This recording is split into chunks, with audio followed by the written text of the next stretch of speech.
Hey Trekkies, sorry about skipping last week. I was finishing up my band Portending Honor's fourth studio album. Progress is stuff. There's a link below to listen free on SoundCloud, available soon on iTunes, Spotify, and other streaming services. As for today's episodes in the grand rankings of Trek, there's a fair number of Klingon-centered airings to talk about. Welcome to Best of Trek, Worst of Trek. I'm your host, Dustin Wing.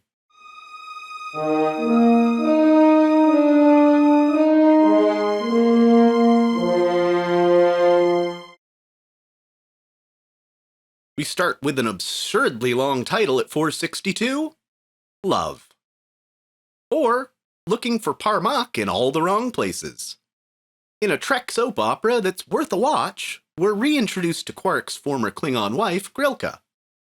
Except now, Worf's on the show and he gets all Twitter-pated. He actually might use the most expressiveness his character will ever see in his futile attempts to win over the Great Lady. When he's told in no uncertain terms he's not worthy, he helps Quark win her love for real this time. Though he doesn't get the Klingon he's after, he and Jadzia start their romance together in bonding through teaching Quark complex Klingon mating nonsense. In more misguided love, the B-plot revolves around Keiko micromanaging Kira and Miles, and unwittingly driving them into an almost romantic getaway on Bajor together.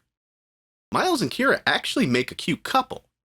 Trek had a chance to make a really cute throuple and smothers it. Teaching guerrilla warfare at 461, fighting back. Or Marauders.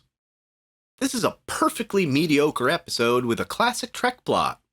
Find a group of oppressed people and help them the best you can. Enterprise is looking to pick up some deuterium and find a group of refiners who've been bullied out of most of their supplies by Klingon raiders for years. They help them set up a trap and, in theory, do a good deed. The biggest positive in the episode is seeing Hoshi handling a rifle confidently, which is a nice character development for her getting out of the mess of a character she was through parts of Season 1. Accused of murder at 460, Prejudice. Or Man Alone. We open to Julian not getting the meaning of no means no with Dax, and his Season 1 over-eagerness is maybe at its worst in this episode. A Bajoran Odo once sent to prison for murder comes to the station to frame him by growing and then killing a clone of himself, which, without all the evidence, a violent mob shows us that prejudice of that which isn't fully understood is alive and well in the 24th century, when they scrawl a racial slur on his office wall and trap him there. This episode suffers from a lot of the common problems of Season 1 DS9, but is one of the better of the bunch. It feels almost like this script was written for some other TV show and then adapted to a sci-fi genre. It's a pretty generic crime drama with a racial prejudice moral to the story. Learning to lighten up as a father at number 459. Paradox. Or Firstborn. With only a handful of episodes left in the series, the TNG writers thought it would be a good time to try and kill a kid, but also explore that old thought experiment about going back in time and killing your grandfather. Except here you're just going back to kill yourself. As a kid. With a dad that tries, but clearly has no idea how to parent. Some of the best scenes in this don't involve the main plot of older Alexander trying to teach his younger self, or literally die trying. There's some great comedic bits, like Riker cashing in his vouchers for Latinum with Quark in exchange for information. And then the next stop, where they find a miner who is scammed by the Duras sisters they're looking for. When they do catch up with them, they discover it couldn't have been them that sent the assassins after Worf and Alexander, because older Alexander staged the whole thing and used a dagger from the future to try to frame the Duras. It's really always bothered me about this obvious plot hole. Shouldn't older Alexander have known how Klingon house symbols work? We get some expansion of Klingon lore, and honestly I'd rather watch this ridiculous version of Alexander than the teenage version of him during the Dominion War. Swapping allegiances at 458? Klingon food. Or A Matter of Honor. Riker is chosen to be the first in an officer exchange program to serve as first officer on a Klingon ship for a few weeks, while the Enterprise gets an ensign from the Benzites. Ensign Mendon finds a metal-eating bacteria on the hull, but doesn't tell anyone until it becomes a problem. The Klingons discover the same thing on their ship and become convinced the Enterprise must have planted it on their hull.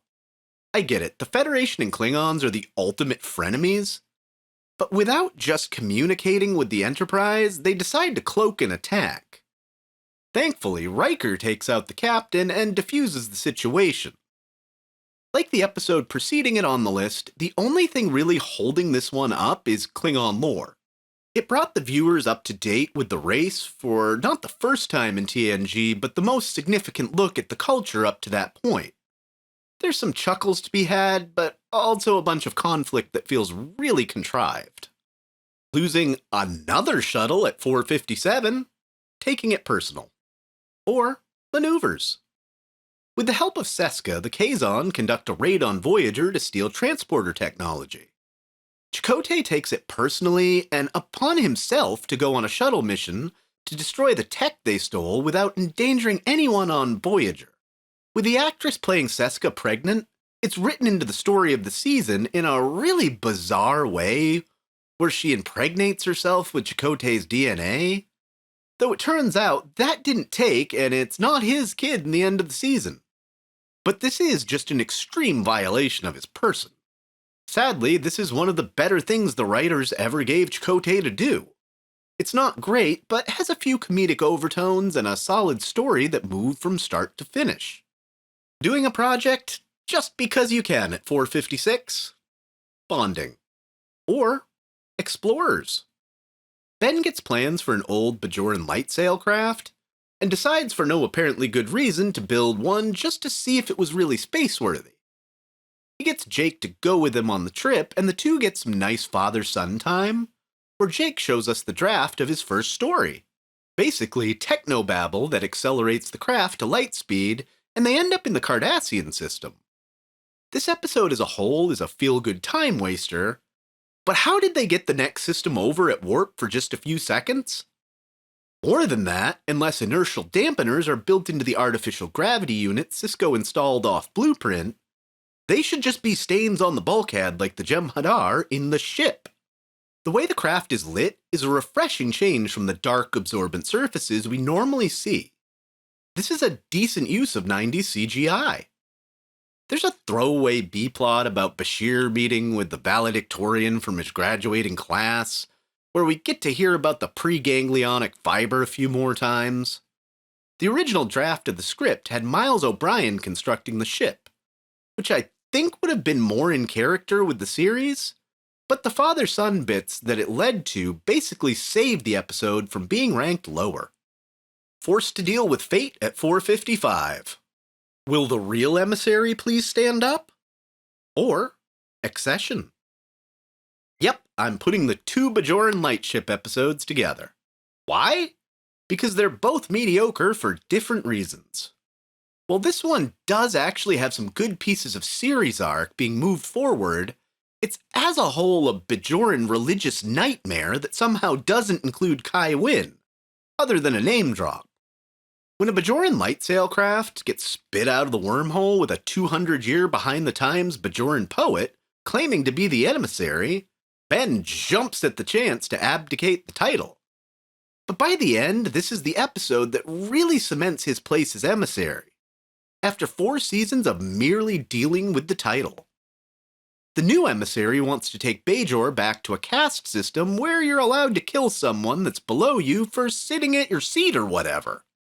When Ben decides he's had enough foolishness, he challenges Akorum to an emissary off, where they both go into the wormhole and only one comes out. The Bajoran people are very trusting that Ben didn't just kill the other guy he didn't like and say it was the will of the prophets.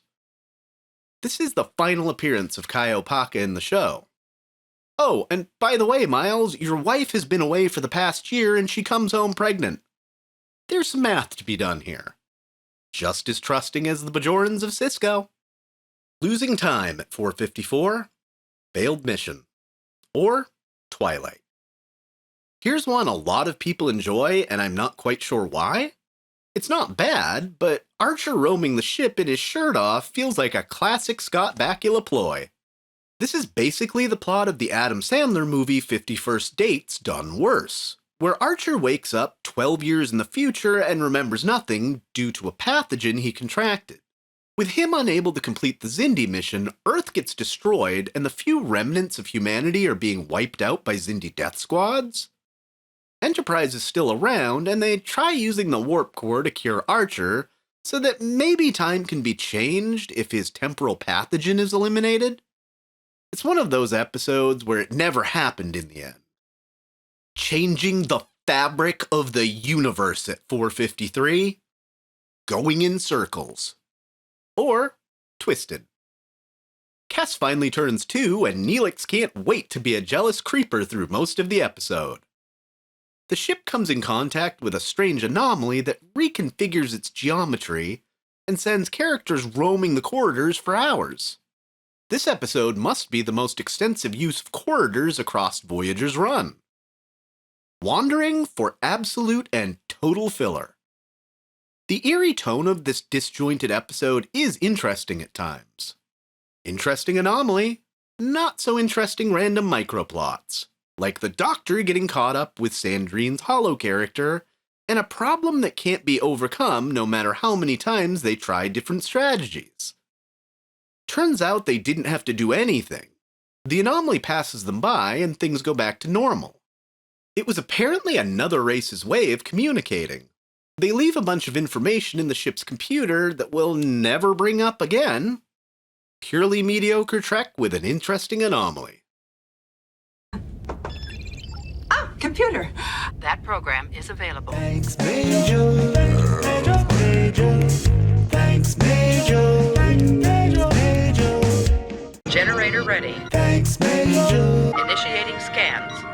Majel. Approximately 6 minutes. Thanks, Majel. Approximately 30 minutes. Thanks, Majel. Commander Chakotay is not aboard the ship. Thanks, Majel. Warning, intruder alert in Cargo Bay 2.